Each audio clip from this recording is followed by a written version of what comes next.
नमस्कार, चक्षुदर्शी के इस शो में आपका बहुत बहुत स्वागत है। मैं हूं राकेश अचल। और आजकल बात जो है हो रही है हमारे भारत की ओर से आतंकवाद के खिलाफ संघर्ष की। आतंकवाद के खिलाफ भारत की जो लड़ाई है वो कुल 22 मिनट चली। माननीय प्रधानमंत्री नरेंद्र मोदी के हिसाब से 22 अप्रैल को पहलगाम में पाकिस्तानी आतंकवादियों ने जो 26 लोगों की हत्या की थी, नृशंस हत्या की थी, उसका जवाब माननीय प्रधानमंत्री नरेंद्र मोदी के मुताबिक कुल 22 मिनट में भारत की सेनाओं ने ऑपरेशन सिंदूर के जरिए दे दिया। 22 मार्च को माननीय प्रधानमंत्री ने ये रहस्य उद्घाटन किया, लेकिन 10 मई को 22 मार्च नहीं, क्षमा कीजिए, 22 मई को ये रहस्य उद्घाटन हुआ। और इससे पहले 10 मई को जो सीज फायर हुआ, जो युद्ध विराम हुआ, उसे लेकर के और ऑपरेशन सिंदूर को लेकर के भारत में तो कोई बहुत ज़्यादा सवाल जवाब नहीं किए जा रहे हैं, लेकिन जो हमारे देश से 33 देशों में सर्वदलीय सांसदों का दल भेजा गया है, उसमें इस तरह के सवाल जवाब जरूर हो रहे हैं, होंगे, आगे आने वाले दिनों में होंगे। कारण यह है कि आतंकवाद से हमारी लड़ाई, भारत की लड़ाई बड़ी सांकेतिक सी लड़ाई हुई है। इस लड़ाई को हम फुल फ्लैश लड़ाई नहीं कह सकते। हमने एक अनूआ किया है, हमने एक घटना हमारे यहाँ हुई और उसके बाद हमने उसका जवाब दे दिया और हम चुप बैठ गए। आतंकवाद के खिलाफ अगर लड़ना है तो फिर इजराइल की तरह लड़िए। इजराइल आतंकवाद, उसकी नज़र में जो आतंकवाद है, हमास है, रॉड्रिगोस, दूसरे संस्थान हैं आतंकियों के, उनको नेस्त नाबूद करने में इजराइल 2023 से लगा हुआ है। और अब तक आतंकवादी कितने हमास के मरे, कितने नहीं मरे, इसका तो ठीक आंकड़ा नहीं है, लेकिन 2023 अक्टूबर से और अभी मई में, अभी 2 दिन पहले फिर से इजराइल ने 2 महीने के युद्ध विराम के बाद गाजा पर हमले शुरू कर दिए हैं। और अब तक ऐसा माना जाता है कि कम से कम 53,000 से ज़्यादा लोगों को इजरायली युद्ध के जरिए, गाजा पर हमलों के जरिए मार चुका है। और करीब 1,22,000 से ज़्यादा लोग इस आतंकवाद विरोधी कार्रवाई में घायल हुए हैं, जख्मी, कुछ सामान्य घायल हुए हैं, कुछ गंभीर रूप से घायल हुए हैं। तो आतंकवाद की लड़ाई तो निर्णायक लड़ाई होनी चाहिए। इसे 22 मिनट में जैसे भारत ने ख़त्म कर दिया, ऐसे समाप्त नहीं होना चाहिए, क्योंकि अभियान अधूरा है। आपने 20-21 आतंकवादी ठिकाने ढूंढे थे, आइडेंटिफाई किए थे, और मात्र 9 पर हमला किया और तीसरे दिन आप युद्ध विराम करके घर आ गए।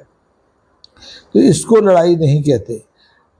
इजराइल से हमें सबक लेना चाहिए कि आतंकवाद के खिलाफ लड़ाई कैसे लड़ी जाती है। अगर लड़ना है तो नहीं लड़ना है, और केवल हमें एक बहाना करना है, एक औपचारिकता निभानी है तो बात अलग है।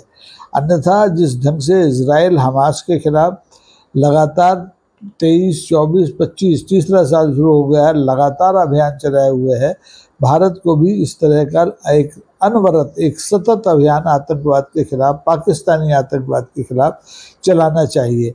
लेकिन भारत का जो नेतृत्व है वो लगता है अहिंसा में ज़्यादा विश्वास रखता है, हिंसा में कम। इसीलिए 22 मिनट में उसने 22 अप्रैल की घटना का जवाब दे दिया और 2-3 दिन और काम करके 10 मई को युद्ध विराम कर दिया। अब ये युद्ध विराम कैसे हुआ, किसने कराया, क्यों हुआ, ये अलग मुद्दा है, इस पर मैं बात नहीं करूँगा। मैं तो ये कहने जा रहा हूँ कि आतंकवाद के खिलाफ निर्णायक लड़ाई का अगर कोई उदाहरण हो सकता है, किसी से आप सीखना चाहते हैं, तो आपको इजराइल से सीखना चाहिए। इजराइल ने आपको, जैसे मैंने बताया कि 2023 में ये 7 अक्टूबर 2023 में आतंकवाद के खिलाफ लड़ाई शुरू की थी, और दुनिया के तमाम आलोचनाओं के बावजूद कि गाजा पर निर्दोष मारे जा रहे हैं, गाजा पर मानवाधिकारों का हनन हो रहा है हमलों से, इजराइल ठिठका नहीं। इजराइल लगातार अपना काम करता रहा। 18 मार्च को ही हमला जो शुरू हुआ था इजराइल की ओर से गाजा पर फिलिस्तीनियों के ऊपर। उसमें आप देखिए कि करीबन 4,500 लोग, 3,747 लोग मारे गए थे और कम से कम 11,000 लोग गंभीर रूप से घायल हुए थे। लेकिन इजराइल ने गम नहीं खाया, इजराइल ने अपना अभियान नहीं रोका। अब इजराइल को रोकने वाला कोई था ही नहीं। जैसे कि हमारे मामले में भारत पाकिस्तान के बीच में जो क्षणिक कार्रवाई हुई 3 दिन की, मैं तो कहता हूँ 22 मिनट की ही मानना चाहिए, क्योंकि माननीय प्रधानमंत्री ने ऐसे 22 मिनट की कार्रवाई कहा है। तो इस कार्रवाई के बीच में हमारे में तो अमेरिका कूद गया, ट्रंप साहब कूद गए। ट्रंप साहब ने आंखें भी दिखा दी, व्यापार का धमकी भी दे दी और बाद में पलट भी गए और ये अभियान एक तरह से रुकवा दिया, युद्ध विराम करा दिया। लेकिन यही अमेरिका गाजा के लोगों को बचाने के लिए आगे नहीं आया। गाजा में जो नृशंसता से हमले हो रहे हैं इजराइल की ओर से, उसके खिलाफ एक शब्द अमेरिका ने नहीं बोला। तो ये अपना अपना तरीका है। जैसे अब रूस और यूक्रेन के बीच में युद्ध हो रहा है, एक संप्रभुता को लेकर के युद्ध हो रहा है, अपने स्वाभिमान को लेकर युद्ध हो रहा है और सतत युद्ध हो रहा है। वहाँ भी अमेरिका ने पंचायत करने की कोशिश की, लेकिन अभी तक वहाँ युद्ध विराम, स्थायी युद्ध विराम नहीं हुआ है। बातचीत होती रहती है, बातचीत से होता क्या है? बातचीत तो करने में कोई बुराई नहीं है, शायद कोई रास्ता निकल आए। लेकिन युद्ध और जिस उद्देश्य के लिए आपने सेना को के हाथ खोले थे, वो उद्देश्य तो अभी पूरा हुआ नहीं। आतंकवादी ठिकाने नेस्तनाबूद नहीं हुए हैं। पाकिस्तान की ओर से जो सीज फायर हुआ है उसका उल्लंघन लगातार हो रहा है। लगातार पुंछ में, राजौरी में और उधमपुर में रह कर गोलाबारियाँ हो रही हैं। हमारे सैनिक असैनिक मारे जा रहे हैं। हमें उन अपने नागरिकों की सुरक्षा पर भारी खर्च करना पड़ रहा है। तो ऐसे युद्ध विराम का लाभ क्या है? युद्ध विराम के बाद आप देखिए कि पानी भी खुल गया, बिजली भी खुल गई, सड़क का जो माल का आवागमन होता है वो सब खुल गया। यानी अब पहले प्रधानमंत्री ने कहा था कि ट्रेड और टेररिज्म एक साथ नहीं चलेगा, लेकिन अब एक साथ चल रहा है। टेररिज्म अपनी जगह काम कर रहा है, ट्रेड अपनी जगह काम कर रहा है। तो ये दो तरह की बातें करने का कोई मतलब नहीं है। आप देखिए इजराइल 2023 से गाजा को नेस्त नाबूद कर रहा है। गाजा माने हमास, उसके लिए हमास आतंकवाद का वो सबसे बड़ा गढ़ गाजा को मानता है, गाजा पट्टी पूरी, और वो निरंतर कार्रवाई कर रहा है। उसने कार्रवाई करने के बाद भारत की तरह दुनिया भर में अपने सांसदों के दल नहीं भेजे सफाई देने के लिए। सफाई देने की ज़रूरत नहीं, भारत को भी इसकी सफाई देने की ज़रूरत नहीं थी। लेकिन भारत पता नहीं कौन सी विदेश नीति पर काम कर रहा है पिछले 10-11 साल से, कि करता कुछ है कहता कुछ है। जरा सा 3 दिन का आपने युद्ध लड़ा और उसको लेकर के आपको 33 देशों की यात्रा अपने सांसदों के जरिए करानी पड़ रही है। इसका मतलब है कि दुनिया में आपकी कार्रवाई का समर्थन करने वालों की संख्या अब शून्य हो गई है।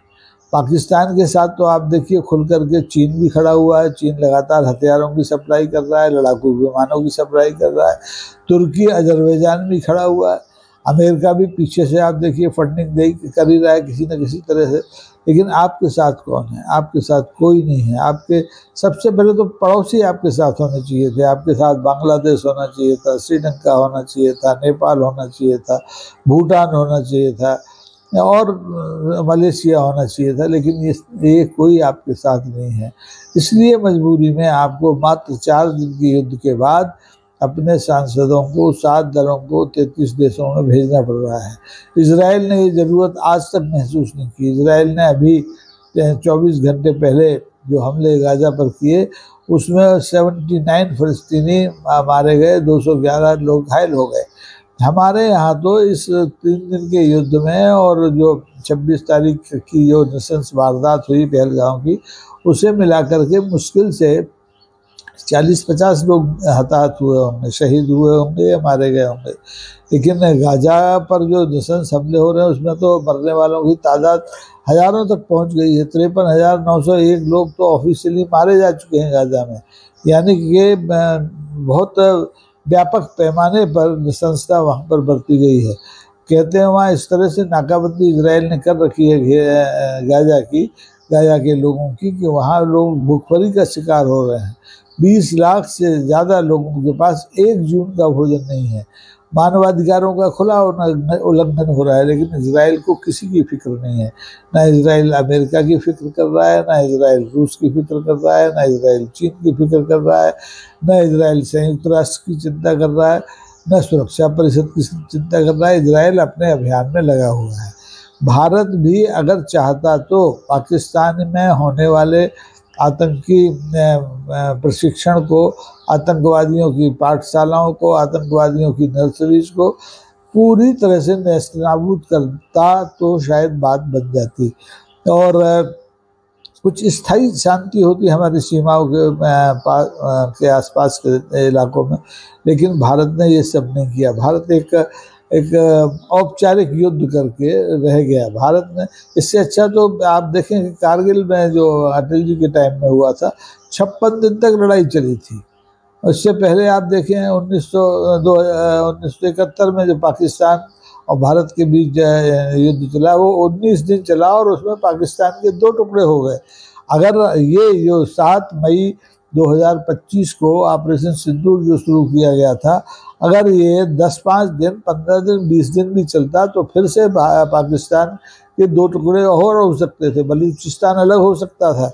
आपको जो पाक अधिकृत कश्मीर की POK की आप बार बार बात करते हैं, ये POK आपको मिल सकता था। आप पाकिस्तान को नेस्तनाबूद कर, पाकिस्तान में रहने वाले आतंकियों को नेस्तनाबूद करके आप पाकिस्तान के जो हित चिंतक हैं, चीन जैसे बड़े समर्थ राष्ट्र, उनको भी परोक्ष रूप से सबक सिखा सकते थे।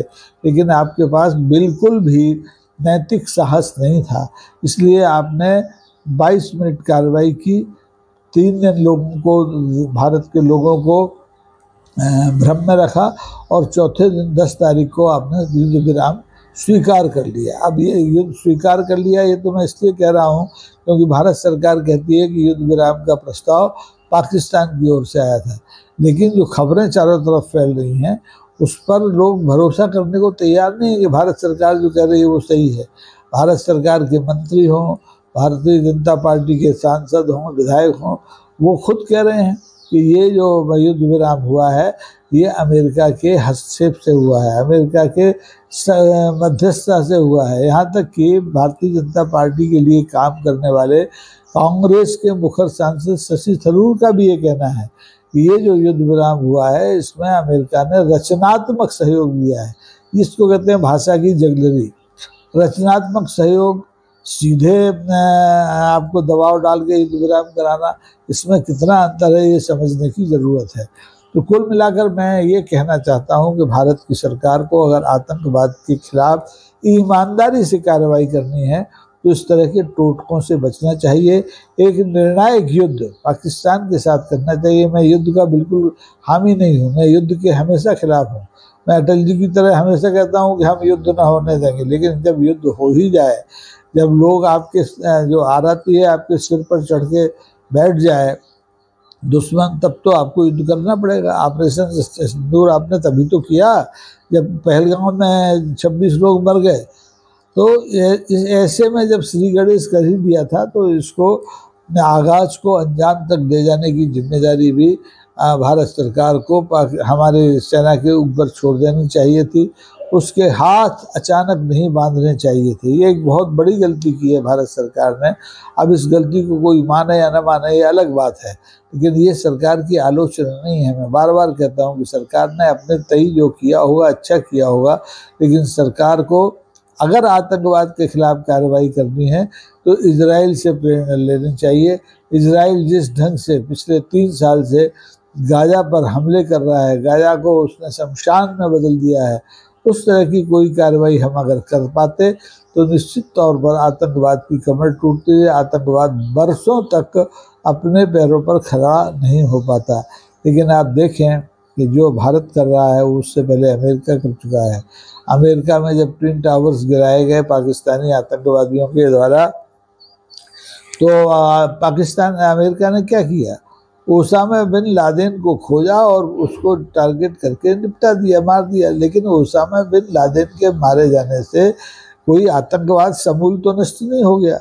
ये लड़ाई तो सतत चलने वाली थी। अब 100 जो उसामा बिन लादेन पाकिस्तान में पैदा हो गए हैं, जो भारत के लिए भी सिरदर्द हैं, जो अमेरिका के लिए भी सिरदर्द हैं, और जो पाकिस्तान की सीमा से लगे तमाम देशों के लिए सिरदर्द हैं। तो ये सिरदर्द की स्थायी दवा करने की ज़रूरत है, और इसका एक ही तरीका है, वो है इजराइल का तरीका। अगर आप इजराइल की तरह भारत आतंकवाद के खिलाफ लड़ाई नहीं लड़ सकते, निर्णायक लड़ाई नहीं लड़ सकते, तो फिर आपको इस तरह की जो नाटक हैं ये करने की भी कोई ज़रूरत नहीं है। भारत की जनता बहुत समझदार है, वो आपकी क्षमताओं को समझती है, आपके ईमान से वाकिफ़ है, आपके इरादों से वाकिफ़ है। तो कृपा करके आतंकवाद को राजनीति का खिलौना मत बनाइए, देश की सुरक्षा और संप्रभुता के साथ खिलवाड़ मत होने दीजिए। अगर आतंकवाद के खिलाफ लड़ना है तो इजराइल की तरह लड़िए। इजराइल की तरह अगर नहीं लड़ सकते हैं आप, तो कृपा करके मत लड़िए। कृपा करके फ़ौज पर इतना खर्च मत कीजिए, ये खर्च विकास पर कीजिए, देश के आप कृषि पर कीजिए, शिक्षा पर कीजिए, स्वास्थ्य पर कीजिए। लेकिन ये संभव नहीं है। हमारी जो सरकार है वो सोचती कुछ और है, करती कुछ और है। उसकी करने और करने में जो अंतर है वही इस बात का प्रमाण है कि हमने आतंकवाद के खिलाफ जो लड़ाई शुरू की थी वो अधर में छोड़ दी। अब निर्णय आपको करना है कि इसके लिए आपको भविष्य में किसको क्या इनाम देना है, किसको क्या सज़ा देनी है। हमें तो अपनी बात रखनी थी, हमें आपको कुरेद करके बताना था कि आतंकवाद के खिलाफ हमारी लड़ाई छद्म लड़ाई थी, असली लड़ाई नहीं थी। असली लड़ाई होती तो हम 22 मिनट की कार्रवाई के बाद युद्ध विराम को घोषित न करते। युद्ध विराम अगर पाकिस्तान की ओर से भी प्रस्ताव आया था तो हम उसे स्वीकार न करते। हम युद्ध विराम तब करते जब हम अपने मकसद को हासिल कर लेते। हम अपने मकसद को हासिल नहीं कर पाए। हम अभी तक पहलगाम में जो नृशंस हत्याकांड हुई थी उसके आरोपियों को न मार पाए न उनको पकड़ पाए। इस बारे में हमारी सरकार मौन है, और ये मौन ही हमेशा सालता रहता है। आज के लिए बस इतना ही।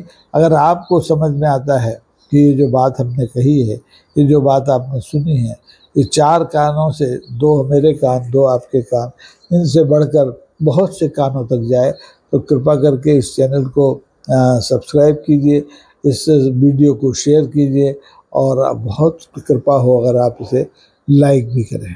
बहुत बहुत धन्यवाद। नमस्कार। जय हिंद। राकेश अचल।